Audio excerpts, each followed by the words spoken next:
မင်္ဂလာပါရှင်ကျမတို့ channel နဲ့ပြန်တဲ့ကြိုဆိုလိုက်ပါရှင်ဘင်္ဂလားပင်လယ်အော်အတွင်းအရှိန်ဟုတ်ပြန်အားကောင်းလာနေတဲ့အလွန်အားကောင်းတဲ့မိုခါဆိုင်ကလုန်းမုန်တိုင်းကြီးဟ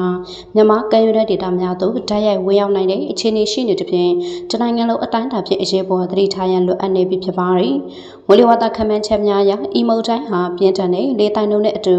ရခိုင်ကမ်းရိုးတန်းနဲ့အေရီမြို့ဝကျွန်းပေါ်ဒေသများသို့ဥတီရွေ့လျားနေပြီးမြန်မာနိုင်ငံအတွင်းသို့ဝင်ရောက်လာပါကမိုးတက်ထန်စွာရွာသွန်းခြင်းလေပြင်းတိုက်ခတ်ခြင်းနဲ့အတူအလွန်မြင့်မားတဲ့မုန်တိုင်းတည်များတက်လာနိုင်တဲ့အနေအရှိနေပါတယ်။ကမ်းရိုးတန်းနဲ့မြေနိမ့်ဒေသများကျွေနေထိုင်သူများအနေဖြင့်ရေကြီးရေရှမ်းမှုနဲ့ပင်လယ်လိုင်းတံကိုဓာတ်ရိုက်ခံရနိုင်တဲ့ဖြင့်ဘေးလွတ်ရာသို့ကြိုတင်ရွှေ့ပြောင်းရန်အချိန်နီးကပ်နေပြီဖြစ်ပါတယ်။ယခုကဲ့သို့စီးရဲတဲ့နိုင်ငံရေးအကြက်တဲများကြားတွင်တပွားဘေးအနေအကြီးကထပ်ဆင့်ချင်းချောက်လာခြင်းမှာပြည်သူများအတွက်အလွန်ကိုစိုးရိမ်စရာဖြစ်နေပါတယ်။နေပြည်တော်ကျွန်းတိုင်းလည်းမြောက်တိုင်းဒီနိုင်ငံတကာရဲ့ဖက်ချင်းမှုနဲ့အတွင်ပိုင်းဗိုလ်ကံမှုများကြောင့်အထိနာနေစဉ်အီမုတ်တိုင်းဘေးကကုညီကယ်ဆယ်လုပ်ငန်းများကိုပါအဟန့်အတားဖြစ်စေနိုင်ပါတယ်။ပြည်သူများအနေဖြင့်မိုးခါမုတ်တိုင်းရဲ့နောက်ဆုံးရသတင်းများကိုမျက်ခြေမပြတ်နားဆွင့်ထားကြရန်အရေးပေါ်ရိတ်ခါနဲ့စီးဝါးများကိုအသင့်ပြင်ဆင်ထားကြရန်နဲ့ခိုင်ခန့်တဲ့အဆောက်အအုံများတွင်ခိုလုံကြရန်အထူးတိုက်တွန်းနှိုးဆွအပ်တာဖြစ်ပါတယ်။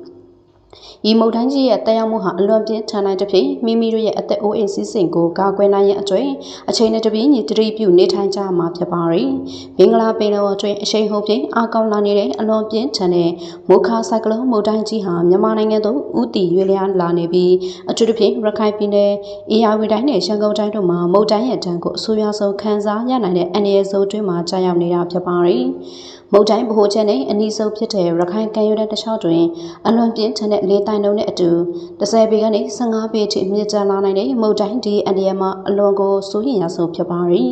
အလားတူပြီးမြဝကျော်ပေါ်ဒေတာဖြစ်တဲ့အေယာဝီတိုင်းတွင်လည်းပင်လယ်ဒီရေတိုးခြင်းနဲ့လေပြင်းတိုက်ခိုက်ခြင်းတံကိုတိတိတသာခန်းစားရမှာဖြစ်တဲ့ကဲ့သို့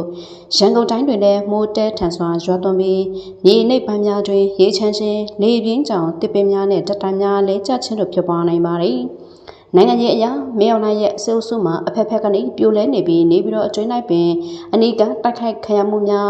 းအာဆီယံနဲ့တရုတ်နိုင်ငံတွေရဲ့ပြင်းထန်တဲ့ဖိအားမှုများကြောင့်အကြမ်းရနေစဉ်ယခုကဲ့သို့တပွားဘေးအန္တရာယ်ကြီးကထပ်ဆင့်ချင်းချောက်လာခြင်းမှာပြည်သူများအကြက်တော်အလွန်ကိုစိုးရိမ်စရာဖြစ်နေပါသည်။မိုခါမုတ်တိုင်းရဲ့အရှိန်တွေကြောင့်ရခိုင်ပြည်နယ်ရှိကြောက်တော်မြို့ကဲ့သို့စီရီတင်မှနေတဲ့ဒေတာများတွင်လည်းကုညီကယ်ဆယ်လုပ်ငန်းများခက်ခဲနိုင်တဲ့ဖြင့်ပြည်သူများအနေဖြင့်မိမိတို့ရဲ့အစီအစဉ်ဖြင့်အရေးပေါ်ရိတ်ခါစီဝါနဲ့အလင်းရောင်ရရှိရေးပစ္စည်းများကိုအသင့်ပြင်ဆင်ထားကခိုင်ခန့်တဲ့အဆောက်အအုံများတွင်ကြိုတင်ခလုံကြရန်ပြင်ဆင်ထားရန်အထူးလိုအပ်တာဖြစ်ပါသည်။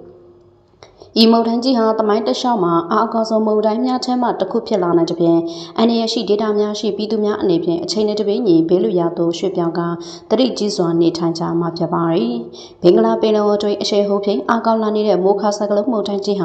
ာမြန်မာနိုင်ငံသို့ဦးတည်လာနေပြီးမုတ်တိုင်းနဲ့အတူအလွန်မြင့်မားတဲ့ပင်လယ်လိုင်းလှုပ်ကြီးများနဲ့မိုးအသက်ထန်စွာရွာသွန်းခြင်းတို့ကပြည်သူများအကျွဲအသက်အန္တရာယ်အထိချိန်ချောင်လာနေပါသည်။မုတ်တိုင်းပိုချက်ရဲ့ပြင်းအားကြောင့်ရခိုင်ကမ်းရိုးတန်းနဲ့မြဝကျွန်းပေါ်ဒေတာများတွင်ပုံမှန်ထက်အစပေါင်းများစွာမြင့်မားသောမုတ်တိုင်းဒီရေများတက်လာနိုင်ကကမ်းခြေအနေရှိကျေးရွာများနဲ့မြေနိမ့်ဒေသများကိုရုတ်တရက်အလွန်မိုးနှင်းမြုပ်ပစ်နိုင်တဲ့အခြေအနေရှိနေပါသည်။မြေလယ်ပြင်တွေလည်းလိုင်းအမြင့်မှာခံမရခက်လောက်အောင်ကြီးမားနိုင်တဲ့ပြင်ရေကြောင်းခီးသွွားလာမှုနဲ့ငါးဖမ်းလုပ်ငန်းများကိုလုံးဝရပ်ဆိုင်းထားရန်လိုအပ်နေပြီးကမ်းရိုးတန်းတစ်လျှောက်ရှိပြည်သူများအနေဖြင့်လိုင်းတန်ကိုရှောင်ရှားနိုင်ရန်ကိုတွင်ပိုင်းမြင့်မားတဲ့နေရာများသို့အများဆုံးရွှေ့ပြောင်းကြမှာဖြစ်ပါသည်။တချိန်တည်းမှာပဲမုတ်တိုင်းရဲ့လက်တန်းများကြောင့်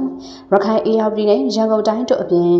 ်တနိုင်ငံလုံးနှိပါတွင်မိုးအရန်ကြီးနိုင်ကရက်ဆက်စွာမိုးတဲထဆွာရွာသွန်းတဲ့ပြင်တောင်ကျရေရှမ်းရှဲမြေပြူခြင်းနဲ့နန္ဒရာများပြတ်တောက်ခြင်းတို့ဖြစ်ပေါ်လာနိုင်ပါသည်လက်ရှိတွင်နိုင်ငံရေးအရာအကြက်သက်များဆိုင်နေပြီးမြောက်နိုင်ရဲ့စိုးစုဖက်မှလည်းအဖက်ဖက်ကနေပြိုလဲနေတဲ့ပြင်တပွားပြီးကဲဆယ်ရေးနဲ့ထောက်ပံ့ရေးလုပ်ငန်းများမှာအားကိုးရမယ့်အခြေအနေသို့ရောက်ရှိနေတာဖြစ်ပါသည်။ချုပ်ပြင်ပြည်သူများအနေဖြင့်မုတ်တိုင်းနဲ့အတူပါရှိလာမယ့်ရေဘေးလေဘေးအနေအများကိုအထူးသတိပြုကအရေးပေါ်ရိတ်ခါနဲ့အသက်ကယ်ပစ္စည်းများကိုအစဉ်သင့်ပြင်ဆင်ထားကြရတဲ့ဘေးကင်းရသို့ကြိုတင်ရှောင်ရှားနိုင်ရန်အရေးပေါ်နှိုးဆွအပ်တာဖြစ်ပါသည်။ဤမုတ်ခမ်းမုတ်တိုင်းကြီးဟာလေပြင်းထန်တမကရေကြီးခြင်းနဲ့လိုင်းကြီးခြင်းတံကိုပါအပြင်းထန်ပေးနိုင်တဲ့ဖြင့်အချိန်နဲ့တပြေးညီတတိရှိစွာနေထိုင်ကြဖို့လိုအပ်တာဖြစ်ပါသည်။မြန်မာနိုင်ငံတွင်မိုးဥကာလဖြစ်တဲ့မေလတီဘင်္ဂလားပင်လယ်တွင်မုတ်တိုင်းများအများဆုံး အဖြစ်များတဲ့ရာသီဖြစ်တဲ့ဖြင့်ယခုတိုက်ခတ်လာမယ့်မိုးခါဆိုင်ကလုန်းမုန်တိုင်းကြီးနဲ့ပတ်သက်၍ပြည်သူများအနေဖြင့်အထူးသတိပြုရန်နေထိုင်ကြရန်အလွန်ကိုရည်ကြည်ပါတယ်။တမိုင်းတခြားမေလအတွင်းဝင်ရောက်လာခဲ့တဲ့မုန်တိုင်းများတည်အင်အားအလွန်ပြင်းထန်နေရှိနေပြီးယခုမုန်တိုင်းကြီးလည်းရခိုင်အေရပြည်နယ်ရန်ကုန်တိုင်းတို့ကိုတိုက်ရိုက်ချင်းချောင်းတဲ့တွင်ပေါ်ဆောက်ရမရသောအခြေအနေအဖြစ်ကမုန်တိုင်းနဲ့အတူအလွန်ပြင်းထန်တဲ့လေတိုင်းတို့ပုံမှန်ထက်မြင့်မားတဲ့မုန်တိုင်းတည်ရည်များနဲ့ရက်ဆက်မိုးတဲထမ်းမဲ့မိုးဒဏ်တွေကြောင့်ကမ်းရိုးတန်းဒေသများတမကကုန်းကျွဲပိုင်းဒေသများတွင်လည်းရေကြီးရေရှမ်းမှုနဲ့မြေပြိုမှုများဖြစ်ပေါ်နိုင်ပါတယ်။အထူးသဖြင့်စီးအကြက်တန်းနဲ့နိုင်ငံရေးမတည်ငြိမ်မှုများကြောင့်ကုညီကယ်ဆယ်ရေးလုပ်ငန်းများနှောင့်နှေးနိုင်တဲ့ဖြင့်ပြည်သူများအနေဖြင့်မိမိတို့ရဲ့အသက်အိုးအိမ်စီစဉ်ကိုကာကွယ်ရန်အနည်းဆုံးတပတ်စာချက်ပြုတ်ရန်မလိုတဲ့အစားအသောက်များနဲ့တောက်သုံးရည်အစင်းသင့်ဆူဆောင်းထားခြင်းအရေးပေါ်ဆေးများနဲ့လက်နေဓမီများပါဝါဘက်များကိုအားသွင်းထားခြင်းတို့အပြင်မိုးလေဝသသတင်းများကိုမျက်ခြေမပြတ်နားဆွင့်ပြီးအနည်းရှိစုအတွင်းရှိပါကဘေးကင်းရသို့ကြိုတင်ရွှေ့ပြောင်းထားကြရန်လိုအပ်တာဖြစ်ပါတယ်။မိုးကာလတွင်မုန်တိုင်းများဟာခက်မှန်ရခက်ပြီးချင်းတို့အတွင်းအင်အားကြီးထွားလာတဲ့ဖြင့်မိမိတို့နေထိုင်တဲ့နေပြင်းတံမခံနိုင်ပါကအနီးနားရှိခိုင်ခန့်တဲ့အချောက်အုပ်များသို့ကြိုတင်တွားရောက်ခိုးလုပ်ခြင်းဖြင့်မဖြစ်ခင်ကကြိုတင်ကာကွယ်ကြရန်နဲ့ဤသဘောဘေးအနေအကြီးကနေဘေးကင်းလုံခြုံစွာကျော်လွှားနိုင်ရန်အထူးသတိပြုဆင်ခြင်ဖို့ရန်လိုအပ်တာဖြစ်ပါသည်။မိုးခါဆိုင်ကလုန်းမုန်တိုင်းကြီးရဲ့အရှိန်ကြောင့်မြန်မာနိုင်ငံတဝန်းလုံးဟာမိုးတက်ထန်စွာရွာသွန်းနိုင်ပြီးအထူးသဖြင့်ကမ်းရိုးတန်းဒေသများနဲ့မြေချောင်းတွေရှိကျွော်မြို့နယ်များ၌ပြင်းထန်တဲ့ရေလွှမ်းမိုးမှုများကြုံတွေ့ရနိုင်တဲ့အန္တရာယ်ရှိနေပါသည်။မုန်တိုင်းဗဟိုချက်ရွေ့လျားမှုနဲ့အတူပါလာတဲ့လေပွေလိုင်းများကြောင့်ရခိုင်ကမ်းရိုးတန်းတမကအေရီမြဝတ်ကျွန်းပေါ်ရခိုင်ပဲခူးနဲ့မွန်ပြည်နယ်တို့တွင်လည်းမိုးတိမ်တုံများဖြစ်ထွန်းကမိုးရေချေလက်မှအဆက်မတန်မြင့်တက်လာနိုင်ပါသည်။ကမ်းရိုးတန်းဒေသများတွင်မုန်တိုင်းတည်ရမြင့်တက်လာမှုနဲ့အတူမြေဝကျွန်းပေါ်ဒေသရှိမြေလက်တက်များတွင်ရေချမ်းခြင်းများတပြိုင်နက်တည်းဖြစ်ပေါ်နိုင်သဖြင့်မြေနေပိုင်းနေပြည်သူများအကျွဲအလွန်စိုးရိမ်နေရတဲ့အခြေအနေဖြစ်ပါသည်။မြေချောင်းကြီးတွင်နေထိုင်ကြသူများအနေဖြင့်တောင်ကျရင်းနဲ့အတူမြင့်ရေရုတ်တရက်တက်လာနိုင်ခြင်းရေကရာနှင့်အစဲများကိုရေပိုလွှဲများမှရေစီးဆင်းမှုမြင့်မားခြင်းတို့ကြောင့်လက်တစ်ပြက်ရေကြီးခြင်းကံတံကိုခံရနိုင်တာဖြစ်ပါသည်။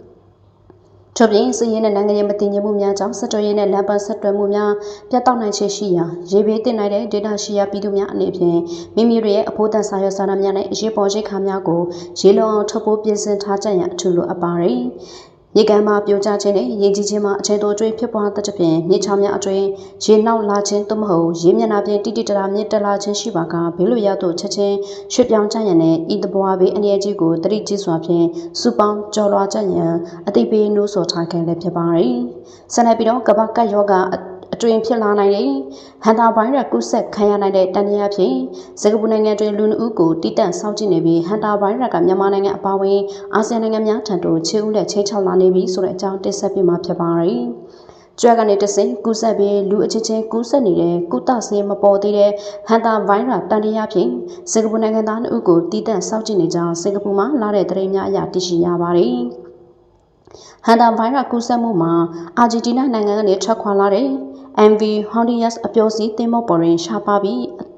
အသက်သေဆုံးနိုင်ခြင်းရှိတဲ့အန်ဒီဟန်နာဗိုင်းရပ်ကူးစက်မှုဖြစ်ပွားခဲ့ရာတွင်လက်ရှိအချိန်ထိလူ3ဦးသေဆုံးခဲ့ပြီးဖြစ်ကြောင်းနဲ့ကမ္ဘာအနှံ့သို့ပြန့်နှံ့သွားတဲ့ခရီးသွားများကိုကျန်းမာရေးတာဝန်ရှိသူများကအပူတပြင်းလိုက်လံရှာဖွေနေရကြောင်းသိရပါတယ်။ကမ္ဘာကျန်းမာရေးအဖွဲ့ WHO ကဂျာရိုနီတွင်တရင်ထုတ်ပြန်ခဲ့ရာတွင်အဆိုပါဗိုင်းရပ်ဟာပုံမှန်အားဖြင့်ကြွက်များကနေတဆင့်ကူးစက်တော်လည်းပဲယခုမျိုးစိတ်မှာလူအချင်းချင်းကူးစက်နိုင်စွမ်းရှိကြောင်းအသိပြုထားပါတယ်။ဟန်တာဗိုင်းရပ်ရဲ့ပြိုးပင်တက်တန်းမှာ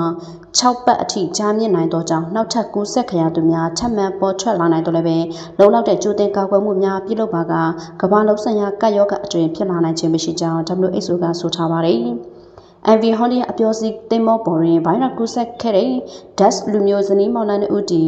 ီဂျမန်လူမျိုးခရီးသည်တူအပါအဝင်စုစုပေါင်း3ဦးသေဆုံးခဲ့ပါတယ်။ Dutch အမျိုးသားမှာသင်းမောပေါ်တွင်တည်ဆုံခဲ့ခြင်းဖြစ်ပြီး၎င်းရဲ့ဇနီးမှာခင်မွန်းဖြစ်သူရဲ့ရုပ်အလောင်းနဲ့အတူစိတ်ဟယ်လီနာကျွန်းကနေတဆင့်တောင်အာဖရိကသို့လေယာဉ်ဖြင့်လိုက်ပါသွားစဉ်ယောဂလက္ခဏာပြပြီးသေဆုံးခဲ့ခြင်းဖြစ်ပါတယ်။လက်ရှိတွင်ဗိုင်းရပ်ကူးစက်ခံရသူအတီးပြုလူနာ9ဦးနဲ့တန်တရားလူနာ3ဦးရှိနေပြီးပြည်သိမ်းဂျာမနီနယ်သာလန်ဆွစ်ဇာလန်နဲ့တောင်အာဖရိကတို့နိုင်ငံတို့ကစေကူတာမှုခံရလည်းဖြစ်ပါတယ်။အဆိုပါသင်းမောပေါ်တွင်လိုက်ပါခဲ့တဲ့စင်ကာပူနိုင်ငံသား2ဦးနဲ့အမြဲတမ်းနေထိုင်ခွင့်ရရှိခဲ့သူ2ဦးတို့မှာစင်ကာပူသို့ပြန်လည်ရောက်ရှိလာခဲ့ပြီးလက်ရှိတွင်အမျိုးသားကူးစက်ရောဂါဗေဒဌာနနဲ့တီးခြားခွဲခြားစောင့်ကြည့်ခြင်းခံထားရပါတယ်။ရင်းအခြေအနေမှာမြန်မာနိုင်ငံအပါအဝင်အာဆီယံနိုင်ငံများသို့ဟန်တာဗိုင်းရပ်ကခြေဦးလက်ချင်းချောင်းလာတဲ့အခြေအနေမှာရှိနေကြောင်းသတင်းများကဆိုထားခဲ့လည်းဖြစ်ပါတယ်။ ဟိုင်နာဗိုင်းရပ်စ်ဟာဆိုလို့ရှိရင်ကြွက်များရဲ့စီးမစင်းနဲ့တတွေတို့ကနေတဆင်ကူးစက်တတ်တဲ့အသက်ရှူလက်ကြောင်းဆိုင်ရာယောဂဖြစ်ပါတယ်။ယောဂလက္ခဏာများမှာဖျားခြင်း၊ကိုယ်လက်ကိုက်ခဲခြင်း၊အစာအိမ်ပြဿနာနဲ့အသက်ရှူရခက်ခဲခြင်းတို့ဖြစ်ပြီးပြင်းထန်မှုကအသက်တည်ဆုံးနိုင်ပါတယ်။လက်ရှိအချိန်ထိအဆိုပါယောဂအတွေ့ကာကွယ်ဆေးနဲ့ကုသဆေးမရှိသေးပဲဝေဒနာသက်သာအောင်သာပြုစုကုသပေးနိုင်ကြောင်းသိရှိရပါတယ်။အာဘိနာစစ်မှုအတွေ့အထူးပဲကျေးဇူးတင်ရှိပါတယ်ရှင်။